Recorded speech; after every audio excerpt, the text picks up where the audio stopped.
sorry, TBR is way too big. Do not buy that book. I know exactly what you're thinking.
Welcome back to Emily's Squirrel Mate. These books are my TBR for the month of November. I forgot to say that, sorry.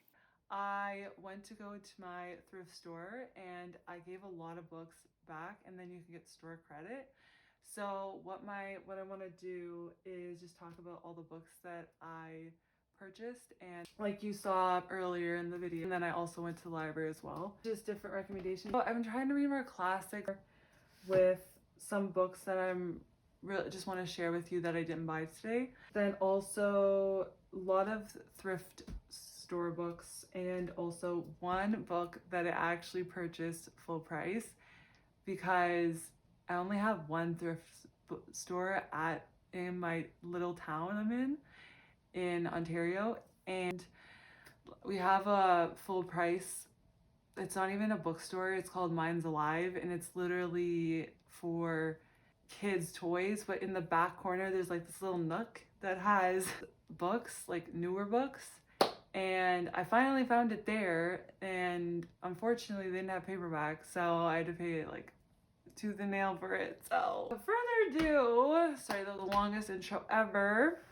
There you go. Okay, so I am going to first start with the library books. Verity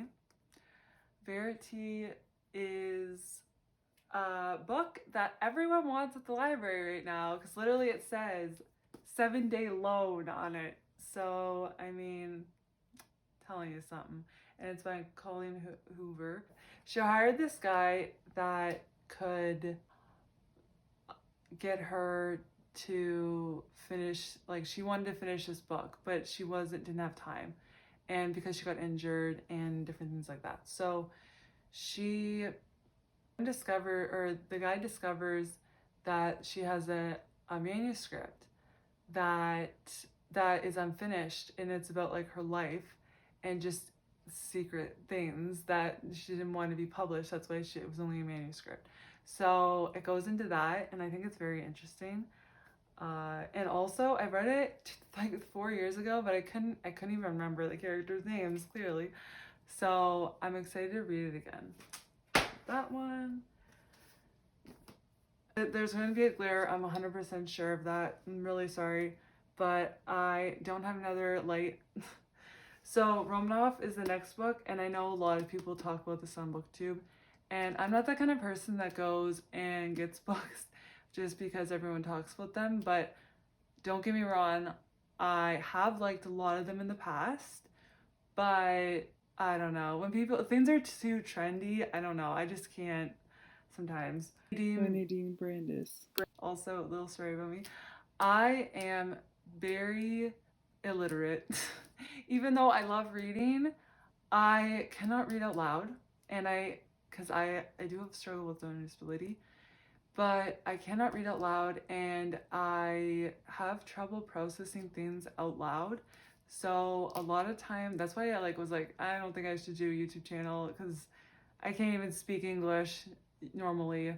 But under pressure, like when I have YouTube, I know you can edit it, but it's just I was not going to, and then I was wanted to, and I was like, I always get excited because I like have books I want to share with people, but no one I know in my personal life reads. So I was like, maybe I should do YouTube. And then I was like, I don't know, I struggle. Okay. But I've read so many books, but also is a very hard theme for me. So I'm really working on that too. Because I've noticed during my editing that it's bad. So next is a Christian book. So this is from the library. Uninvited. Lisa Turculus. Hopefully I said that right. Living loved when you feel less than left out and lonely. So I've been a little bit struggling with that because of, having seizures again and not being able to drive. So that's the reason why I don't know. I just want to read more just like uplifting things about how God can, comfort me in this time, how I can really honor him in this time and just seek what he wants from me. So, and then another book I found was Companions in Suffering. So that's by Wendy Alice. And I thought the cover was just so nice, I gotta say. The cover is pretty. Comfort for times of loss and loneliness. You probably can't even see the cover, but I'm very sorry because it's black almost and the ring light is horrible. So it's so pretty.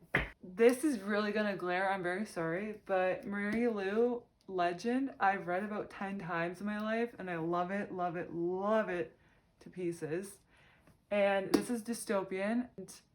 It's about a girl that has power, which is June, and then she meets this guy along the way, Day, and he score in this scoring overall, and he then goes to because he's in prison, and then they kind of build a relationship and different things happen, and then there's a whole she builds characters so well. And then also I really like how she has all of Day's chapters in gold. I love that. And then she has this in gold. I'm sorry, our library has everything wrapped up ever since I've even been there, so it is crinkly and it sounds annoying. I'm very aware. I'm sorry. June's is the normal text, like a normal text that you'd see, which is black. So I don't know. I thought that was a cool idea. And then she also has, in Prodigy, she has blue, and then in Champion, she has red. So check out those books too, because they are good. Yes, they are old, and yes, I was very, very, very slow to the dystopian era. The books I got at the thrift store, I'll read it again. This book is Maltese Falcon Dashiell Hammett, and this came out in 1929, and it became an adaptation in 1941.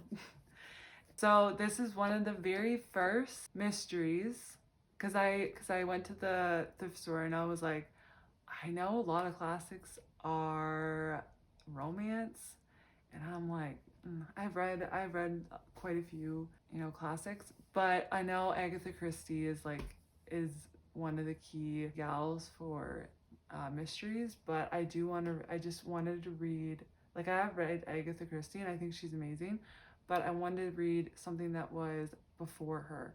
So this was before her. I'm excited to read it. Okay, so and then this is another classic, and it's called The Woman in White, and it's also a mystery, and it's the Premier Classics of Mystery. So I mean, that's pretty cool. So this is not the original book, but it I don't think it would be survived if it was the original book, because it came out in 1860. Are two detectives that are in hot pursuit of this girl that's wearing all white garments, they call it. So I don't know, I'm excited. I like mystery.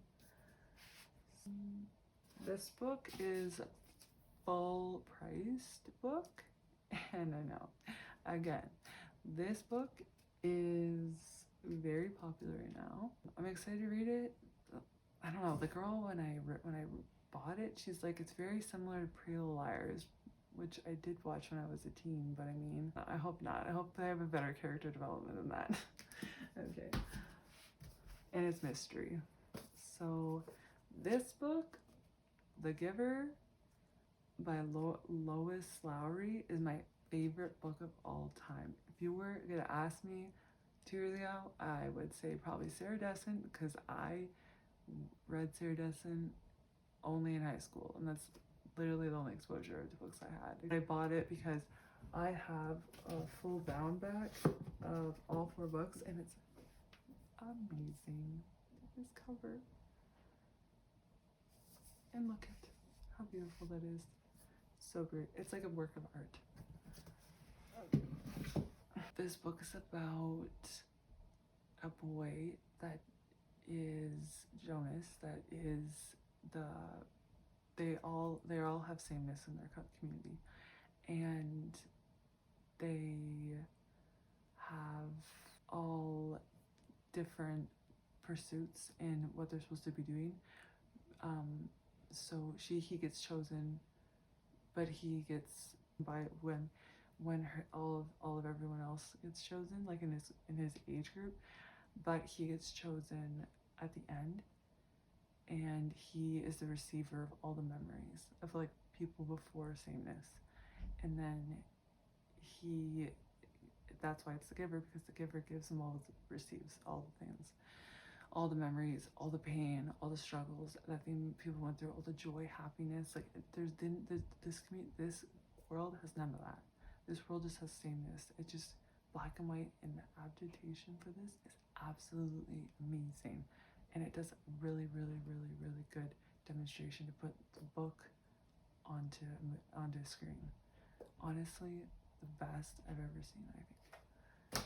Okay, this book, Fever, I probably would never pick this up, but I wanted to, and this is awarded for Lifetime Achievement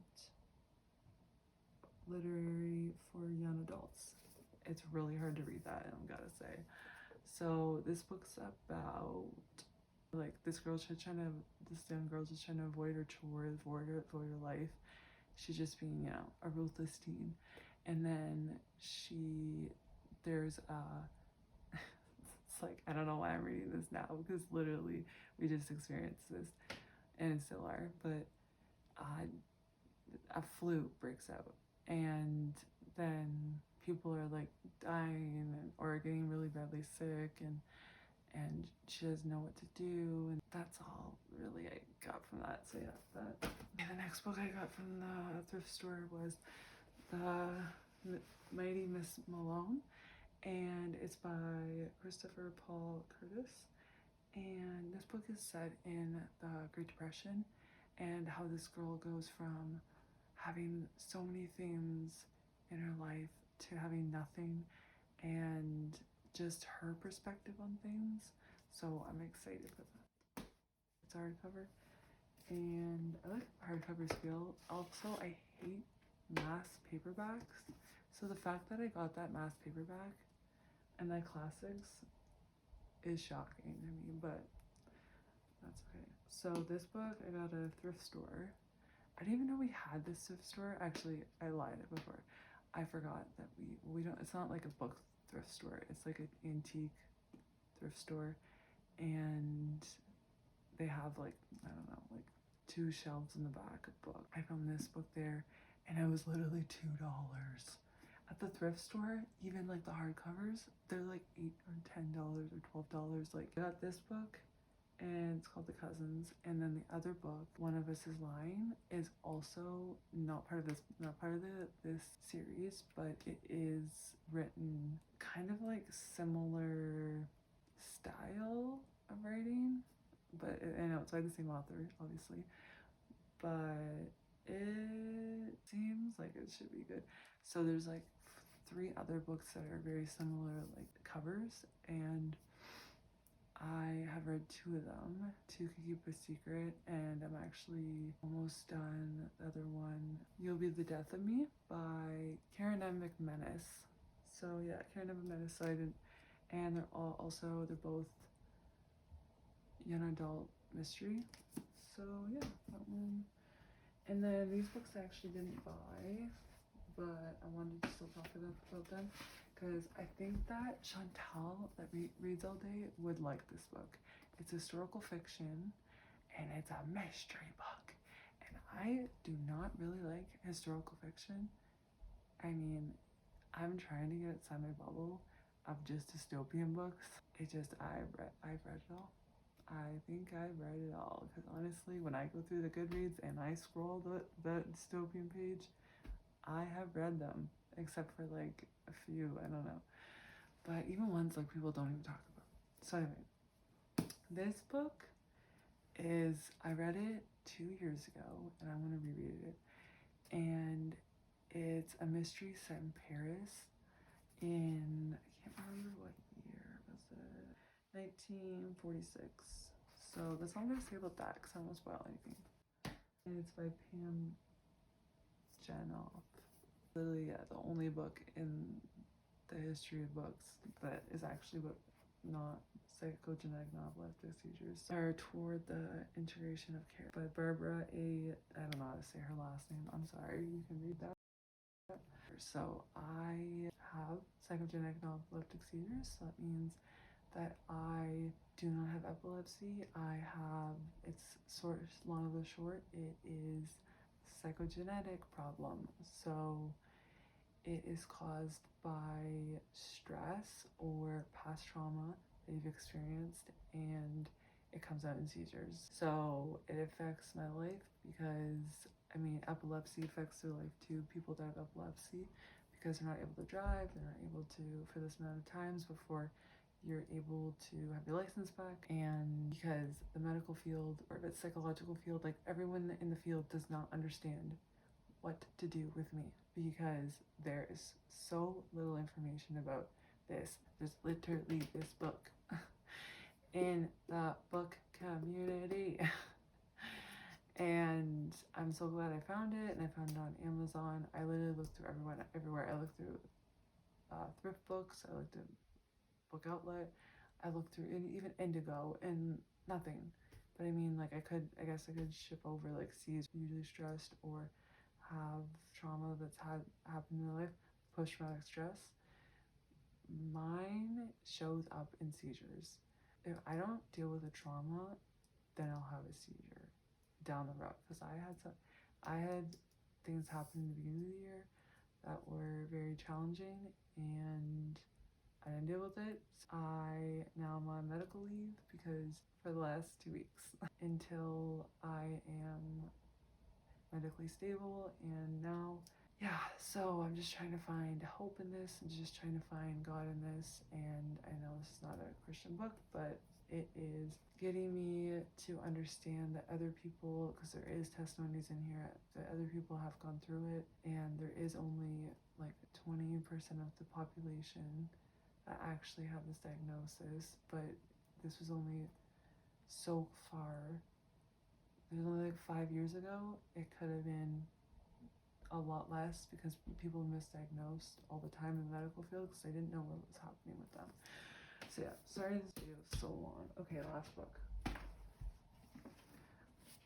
The Bible. I have Bibles, but I mean, I have this new Bible, and it's a journal Bible, and it's not really new anymore, but I wanted to share it because I want to videos around Bible studies this would be great, like a great Bible to write, as I write notes and just to write little things on the side, and then so that you can see them when I do video. And yeah, so I'm excited. And I remember getting this at Christmas last year, and the translation is ESV, and I do have study Bible that's NLT, and then I have just like a regular Bible that's like smaller and thinner, and you just like bring it to me with that and whatever. And I got it at Hillsong in Australia, and it was a women's version of it, and then there's like a men's version. It is NIV. That is all. Thank you for watching my very awkward first booktube video.